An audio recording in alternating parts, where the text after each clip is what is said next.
శ్రీమాత్రే నమః శ్రీ గురుభ్యో నమః సెప్టెంబర్ 16వ తారీఖు నుండి ఈ యొక్క ద్వాదశ రాశుల వారికి కూడా ఎలా ఉండబోతుంది, దాంట్లో ప్రత్యేకంగా మేష రాశి వారికి ఎలా ఉండబోతుంది అనే విషయాన్ని ఇప్పుడు మనం తెలుసుకుందాం.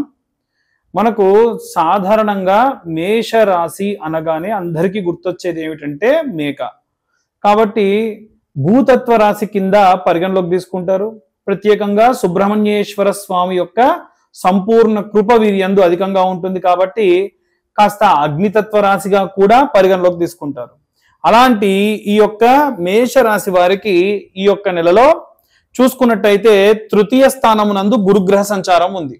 ఎప్పుడైతే 3వ స్థానంలో గురుగ్రహ సంచారం ఉంటుందో కమ్యూనికేషన్ పట్ల ప్రాపర్ కమ్యూనికేషన్ చేసేదానికి గాను మీ వంతు మీ ప్రయత్నాలు అలాగే చేస్తారు. మీరు ఎవరితో అయినా సరే ప్రాపర్గా మాట్లాడడం లాంటివి చేస్తారు.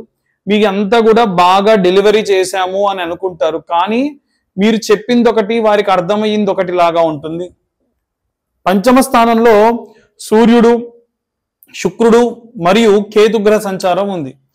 ఇలా ఎప్పుడైతే 5వ స్థానంలో గనక సూర్యుడు అలాగే శుక్రుడు కేతువు పాపగ్రహంతో శుక్రుడు కలిసి ఉన్నా, ఒకవేళ శుక్రుడు గనక ఏదైనా సరే ఇలాంటి ఇబ్బందుల్లో ఉన్నా సరే ఖచ్చితంగా ఆ యొక్క ప్రేమ వ్యవహారాలకు సంబంధించి, ఉదాహరణకు ఎవరన్నా అమ్మాయిలు కానీ అబ్బాయిలు కానీ ప్రేమించి వివాహం చేసుకోవాలి అనుకోవడం, ఆ ప్రకారంగా వారు ముందుకెళ్ళాలి అనుకోవడం, కానీ అంత కలిసి రాకపోవడం జరగచ్చు.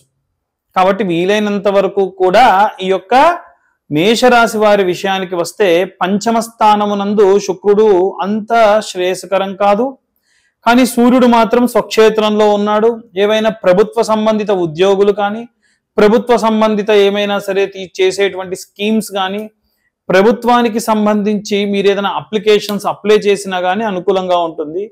కేతు వచ్చేసి మన అకౌంట్స్ రిలేటెడ్ అనమాట. ఎందుకంటే కేతువుకు అధిదేవత చిత్రగుప్తుడు కాబట్టి కేతువుని ఎప్పుడు కూడా ఏంటంటే ఒక వైశ్యుడిగా, ఎందుకంటే అందుకని చిత్రగుప్త అని అంటూ ఉంటారు. కాబట్టి లెక్కలన్నీ కూడా ప్రాపర్ గా వేయడం. కేతువు గనక ఇప్పుడు బాగున్నాడు కాబట్టి మీకు బ్యాంకింగ్ సెక్టర్, అకౌంటింగ్స్ ఇవన్నీ కూడా బాగుంటాయి. ఒకవేళ కేతువు గనక బాలేనటువంటి పరిస్థితుల్లో ఉంటే దాని వలన మీ అకౌంటబిలిటీ అనేది ఇబ్బందుల్లో ఉంటుంది. కానీ మీకు కేతువు ఇప్పుడు చాలా బాగున్నాడు కాబట్టి అకౌంట్స్, అలాగే banking sector, chartered accountancy department, finance department లో ఉండే వాళ్ళందరికీ కూడా బాగుంటుంది. శుక్రుడు బాలేని స్థానం వల్ల ఇంట్లో ఏమైనా సరే ఫైనాన్షియల్ సిచ్యువేషన్ లో భార్యాభర్తల మధ్యలో చిన్న చిన్న తగాదాలు రావచ్చు.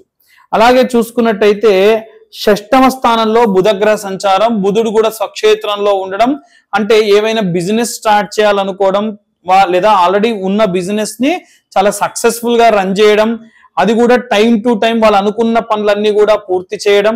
ఎప్పుడైతే బుధుడు స్వక్షేత్రంలో ఉండి 6వ స్థానంలో ఉంటాడో మీకు 6వ స్థానం ఏదైతే ఉందో మీకు అది ఎలా పరిగణలోకి తీసుకుంటారంటే ప్రాపర్ కమ్యూనికేషన్ చేయడం, ప్రాపర్ గా చేయడము, ఏదైనా సరే డిసిప్లిన్ గా ఉండడము, టైం టు టైం పనులు చేయడం, ఇవన్నీ కూడా 6వ స్థానానికి ప్రతిదీ. 7వ స్థానంలో కుజగ్రహ సంచారం ఉండడం వలన 7వ స్థానం భార్యాభర్తలకు సంబంధించి, మీ యొక్క బిజినెస్ పార్ట్నర్స్ కి సంబంధించి కూడా అవంత శ్రేయస్కరంగా ఉండదు. భూ సంబంధిత వ్యవహారాల్లో కూడా జాగ్రత్తగా ఉండాలి. భూమి కూడా అంత అనుకూలంగా ఉండదు. 11వ స్థానమునందు రాహుగ్రహ సంచారం చేయడం వలన రాహు ఎప్పుడు కూడా ఏంటంటే 11th హౌస్ లో మీకున్నటువంటి స్నేహితుల రూపంలో, సొసైటీలో మీకున్నటువంటి పేరు ప్రతిష్టల రీత్యా ఎక్కువగా రాహువును మనం పరిగణలోకి తీసుకుంటాము.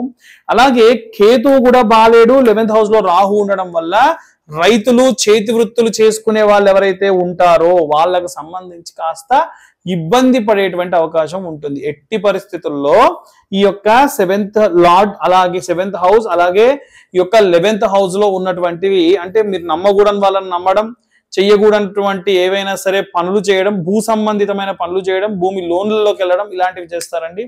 దయచేసి భూమి మీద రిస్క్ తీసుకోకండి, కొంచెం ఆగండి. ఒకవేళ మీరు ఈసారి మనకి ఎరువుల రీత్యా ఇబ్బందులు ఉన్నా, ఒకవేళ మీకు ఏవైనా సరే భూ సంబంధిత పెరుగుదలకు సంబంధించి, వర్షపాతానికి సంబంధించి ఇబ్బందులు ఉంటే అనవసరమైన రిస్క్ తీసుకొని రైతులు ఇబ్బంది పడొద్దు. అలాగే 12వ స్థానంలో శనిగ్రహ సంచారం. వాస్తవంగా శని ఇక్కడ ఉన్నప్పుడు 12వ ఇంట ఈ ప్లేస్ శనికి చాలా మంచి స్థానం. కాకపోతే ఇప్పుడున్న పరిస్థితుల్లో ఏంటంటే మీకు అన్ని రివర్స్ లో చేస్తూ ఉంటాడు కాబట్టి 12వ ఇండ్లు అంటేనే ఖర్చు. కాబట్టి ఖర్చుకు సంబంధించిన విషయాల్లో కొంచెం జాగ్రత్తగా మీరు అన్ని నిర్ణయాలు తీసుకొని ఖర్చులన్నీ కూడా చేయండి. ఎట్టి పరిస్థితుల్లో తెలిసి అనవసరమైన ఖర్చుకు వెళ్లకుండా ఉండండి. ఇప్పుడు మనం చెప్పింది ఇవన్నీ కూడా ఏంటంటే గోచారంలో భాగం. అంటే ఇప్పుడు ఈ రోజు గ్రహ సంచారం ఇలా ఉంది, దీన్ని బట్టి మీకు ఇవన్నీ కూడా చెప్పాం.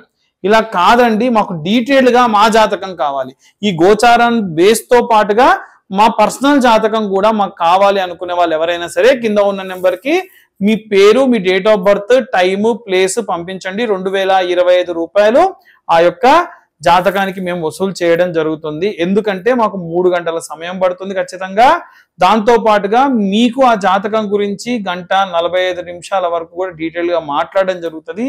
ఈ నెల ఎవరైతే జాతకం చెప్పించుకుంటారో వాళ్ళ యొక్క ఆప్షన్ మేరకు జాతకంతో పాటుగా అయితే జ్వాలాముఖి మాల లేదంటే కరుంగలి మాల జాతకంతో పాటు మీ అడ్రస్ కి కొరియర్ చేయడం జరుగుతుంది. ఆసక్తి కలవారు కింద ఉన్న నెంబర్ కాంటాక్ట్ చేయొచ్చు. ఇక ద్వాదశ రాశుల వారు కూడా అంటే మీ యొక్క రాశిలో అన్ని వర్గాల వారు కూడా ఏ రెమెడీస్ తీసుకోవాలి, ఏ దేవతార్చన చేయాలి, ఎలాంటి దీపారాధన చేయాలనే విషయాన్ని కూడా ఇప్పుడు మనం తెలుసుకుందాం. ఇప్పటి వరకు మనము మన గ్రహ సంచారాన్ని బట్టి ఎలాంటి సిచ్యువేషన్స్ ఉంటాయి అన్ని విషయాలు తెలుసుకుందాం. అయితే ఇప్పుడున్నటువంటి ఈ పక్షంలో అంటే సెప్టెంబర్ 16 నుండి మిగిలిన 15 రోజుల్లో మనకు అమావాస్య అనేటువంటిది వస్తుంది. దానినే మహాలయ అమావాస్య అంటారు. అయితే మనం అందరూ కూడా తెలిసింది ఏంటంటే మహాలయ అమావాస్య దేనికి ప్రతీతి? ఎవరన్నా పెద్దలకు గనక మనం బియ్యం ఇవ్వకపోతే లేదా పెద్దలకు మనకు చేసేటువంటి తిథులు ఏ తిథి రోజు చేసుకుంటామో తెలియదు అనుకుంటే మహాలయ అమావాస్య నాడు తిల తర్పణాలు, పిండ ప్రదానాలు చేసే వాళ్ళు చేస్తే చాలా మంచిది. ఋషి తర్పణం చేస్తే మంచిది. ఋషులకు, మునులకు, పీఠాధిపతులు ఎవరైనా గతించిన వాళ్ళు ఉంటారు కదా, శివైక్యం చెందిన వాళ్ళు, వాళ్ళకు కూడా ఆ రోజు తిల తర్పణాలు వదిలితే 1000 జన్మలకు సంబంధించినటువంటి పుణ్యం లభిస్తుంది. ఎందుకంటే వాళ్ళు పీఠాలు పెట్టి పీఠాలను అధిరోహించి ఎంతో అద్భుతమైన కార్యక్రమాలు చేశారు కాబట్టి.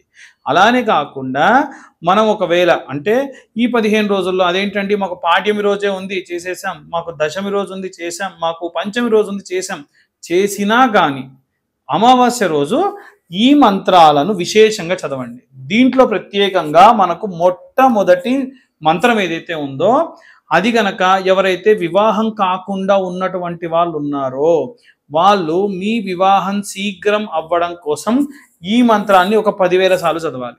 ఒక 10,000 సార్లు చదవాలి. ఆ మంత్రం ఏమిటో చూడండి ఇక్కడ. ఓం శ్రీం హ్రీం క్లీం శ్రీం క్లీం విశ్వేశ్వరాయ నమః. ఇది తల్లిదండ్రులు ఎవరైనా పిల్లల కోసం కూడా చదవచ్చు. పిల్లలు కూడా మీ వివాహం కావాలని కూడా చదవచ్చు. కానీ బయటికి చదవకుండా మనసులో చదవాలి. మనసులో చదవండి. మనసులో వీలైతే అంటే మనకు కౌంటింగ్ చేయడానికి ఒక జపమాల లాంటిది తీసుకొని అలా చదువుతూ ఉండండి.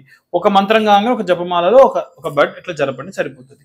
అలాగే పితృదోష నివారణ కోసం అంటే నేనన్ని తిథులు బాగానే పెడుతున్నానండి కానీ ఏవైనా పితృదోషాలు ఉన్నాయేమో అని అనుమానం. ఎందుకంటే మా వంశంలో అంగవైకల్యంతో పుట్టారు, 60 సంవత్సరాల లోపే చనిపోతూ ఉన్నారు, పిల్లలు పుట్టినా కానీ కాస్త మతి స్థిమితం లోపించి పుడుతున్నారు, అసలు పిల్లలే పుట్టట్లేదు, లేదు అసలు వివాహమే అవ్వట్లేదు, లేదు వివాహం అవుతుంది కానీ వారికి భార్యాభర్తలు కొట్టుకుంటూ ఉన్నారు, డైవర్స్లు అవుతున్నాయి. ఇలాంటి ఏ సమస్యలకి కూడా పితృదోషాలే కారణం.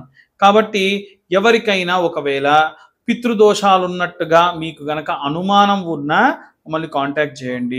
మీ జాతకంలో గనక గ్రహ సంచారాన్ని బట్టి కుజుడు 1వ, 2వ, 4వ, 7వ, 12వ స్థానాల్లో గ్రహ సంచారం చేస్తూ ఉన్నా, మీ లగ్నాధిపతి 6వ, 8వ, 12వ స్థానంలో సంచారం చేస్తూ ఉన్నా, రాహు 9వ స్థానంలో ఉన్న, సూర్యుడు రాహు కలిసి ఉన్నది ఈజీగా మన జాతకంలో పితృదోషాలు ఉన్నాయని తెలుసుకోవచ్చు.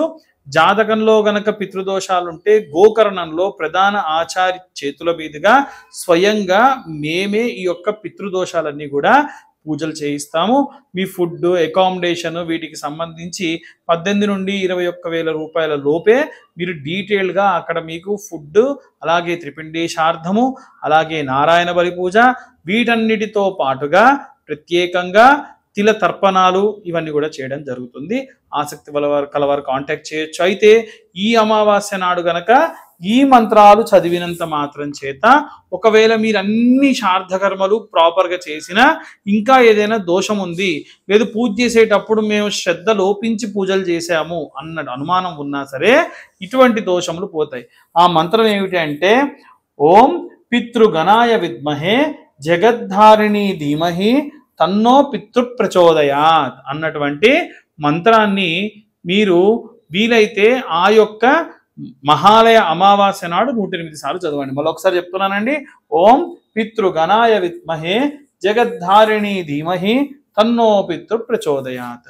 ఈ మంత్రంతో పాటు కాకుండా ఇంకేమైనా, ఉదాహరణకు మా అన్నగారు చేశారు కదా అని చెప్పి నేను వెళ్ళలేదండి, మా అన్నకు నాకు పడదు, మరి నువ్వెందుకు చేయలేదయ్యా, మీ ఇంట్లో మీరు చేయొచ్చుగా శ్రాద్ధకర్మలు అంటే, మా అన్నయ్య చేశాడుగా ఇక నేను ఎందుకు చేయాలి అంటే, తల్లిదండ్రులు అన్నం పెట్టినప్పుడు మనకు కూడా పెట్టారుగా, అన్నయ్య ఒక్కడికే పెట్టలేదుగా, మరి మనం మన తల్లిదండ్రులకు అన్నం పెట్టొద్దా, పెట్టాలి కదా. అలాంటి దోషాలు ఉంటే ఏమైనా పోవాలి అంటే ఈ మంత్రం చదవాలి. పితృదోషం వచ్చినట్టే, ఒక్క సంవత్సరం పెట్టకపోయినా మీకు పితృదోషం వచ్చినట్టే. ఈ మంత్రం చూడండి. ఓం శ్రీ సర్వపితృదోష నివారణాయ క్లేశం హన హన శాంతిం దేహి దేహి పద్ స్వాహ. ఈ మంత్రము మీకు క్లియర్గా వీలైతే కింద డిస్క్రిప్షన్లో ఇస్తాం, లేదా స్క్రీన్ పైన డిస్ప్లే అయ్యేటట్టు చేస్తాం.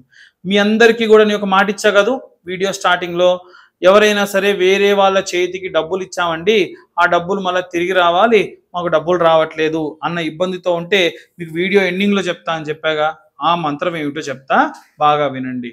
ఓం, ఈ మంత్రం ఒకటే కండిషన్ అండి, ఉత్తరం వైపు తిరిగి 3 సార్లు చదివితే చాలు ఆ డబ్బులు వస్తాయి. కానీ ఈ మంత్రం చదివేటప్పుడు మీకు వేరే ఏ ధ్యాస ఉండకూడదు, కన్ను రెప్ప కూడా కొట్టకూడదు. ఒక్కసారి కన్ను రెప్ప కొట్టినా మళ్ళీ మంత్రం మొదటి నుంచి చదవాలి. అయితే ఈ మంత్రము 3 సార్లు చదవమన్నా కాబట్టి ఒకసారి పూర్తయిన తర్వాతకి కాకపోతే కళ్ళు మూసుకోండి, కళ్ళు నలుపుకోండి, మళ్ళీ అలా కళ్ళు తెరిచి కన్ను కొట్టకుండా ఇట్లా రెప్ప కూడా కొట్టకుండా మంత్రం చదవాలి. మీకు కూడా అలా చెప్పే ప్రయత్నం చేస్తా చూడండి. ఓం యక్షగణనాయకం కుబేరం శివసకం. నా వల్ల కావట్లేదండి కానీ మంత్రం మాత్రం చెప్తున్నా చూడండి. ఓం యక్షగణనాయకం కుబేరం శివసకం ఉత్తర దిగ్భాగే వసికం సర్వసంపద ప్రదాయకం నమామి మమ సర్వదా ప్రసన్నకరం సిద్ధిం దేహి మే నమమాం. సిద్ధిం దేహి మే నమః అనొచ్చు, నమః అనొచ్చు. మళ్ళొకసారి మీకు ఈ మంత్రాన్ని చెప్తాను. ఓం యక్షగణనాయకం కుబేరం శివసకం ఉత్తర దిగ్భాగే వసికం సర్వసంపద ప్రదాయకం నమామి మమ సర్వదా ప్రసన్నకరం సిద్ధిం దేహి మే నమః. మళ్ళొకసారి చెప్తానండి. ఓం యక్షగణనాయకం కుబేరం శివసకం ఉత్తర దిగ్భాగే వసికం సర్వసంపద ప్రదాయకం నమామి మమ సర్వదా ప్రసన్నకరం సిద్ధిం దేహి మే నమః లేదా నమః. ఎవరన్నా భారీగా అంటే కోట్లలో డబ్బులు ఉన్నాయండి వేరే వాళ్ళ చేతికి వెళ్ళినవి తిరిగి రావాలి అనుకుంటే ఈ మంత్రాన్ని 1000 సార్లు హోమం చేయించాలి. మంత్రం చదువుతూ ఎవరైతే బ్రాహ్మడు నెయ్యి వేస్తాడో అతనే ఈ మంత్ర పఠనం చేస్తూ కనురెప్ప కొట్టకుండా హవనంలో హవిస్సులు వేయాలి. కొంచెం కష్టంతో కూడుకున్నదైనప్పటికీ అలా చేయించడం వల్ల కూడా మీ వేరే వాళ్ళ చేతికి వెళ్ళిన డబ్బులు తిరిగి మళ్ళీ మీ దాకా రావడం జరుగుతుంది. అలాగే ఇవన్నీ కూడా మేము ఇంతకు మునిపే చెప్పాం, గోచార రీత్యా చెప్పే విషయంలో జాతకం పూర్తిగా మాకు విశ్లేషణతో కావాలనుకుంటే 2025 రూపాయలు చెల్లించిన వారికి జాతకం మీ దాకా అందిస్తామని చెప్పాం. 60 పేజీల్లో PDF కూడా ఇస్తాం. ఆసక్తి గల వారు కింద ఉన్న నెంబర్కు కాంటాక్ట్ చేయొచ్చు. అలాగే ఈ నెల ఎవరైతే జాతకం చెప్పించుకుంటారో వారికి మీ యొక్క జాతకంతో పాటుగా ఈ యొక్క కరుంగలి మాల లేదా జ్వాలాముఖి మాల అందించడం జరుగుతుంది. ఆసక్తి గల వారు కింద ఉన్న నెంబర్ కాంటాక్ట్ చేయొచ్చు. ఒకవేళ మా యొక్క కంటెంట్ మీకు ఇన్ఫర్మేటివ్గా ఉంటే ఇంకొంతమందికి షేర్ చేయండి, లైక్ చేయండి. ఇప్పటి వరకు చాలామంది సబ్స్క్రైబ్ చేసుకోకుండా వీడియోస్ చూస్తున్నారు. దయచేసి వీడియోని సబ్స్క్రైబ్ కూడా చేసుకుంటే మాకు కొంచెం ఎంకరేజ్ చేసినట్టుగా ఉంటుంది. సర్వే జనా సుఖినో భవంతు. స్వస్తి.